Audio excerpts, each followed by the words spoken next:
So last weekend, my family decided to do a bring-your-own-chair picnic at the local park, which sounded innocent enough. You know, just a bunch of folding chairs and maybe one of those fancy camping stools if someone's feeling extra. My mom was in charge of potato salad, my cousin brought a Bluetooth speaker, and my uncle said, "Don't worry, I've got my own seating sorted."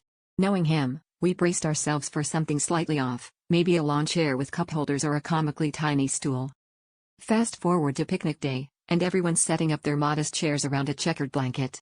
Then, we hear the sound of wheels crunching on gravel, and here comes my uncle, rolling across the grass with a full-blown lazy boy recliner strapped to a dolly.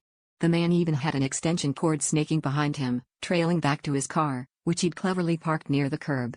I thought he'd just plop down and call it a day, but no, out comes a small flat-screen TV, a power strip, and what I can only describe as a breakfast tray loaded with snacks.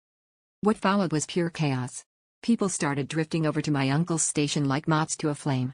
Suddenly, the picnic blanket was empty, and my aunt was yelling, "Don't spill salsa on the upholstery."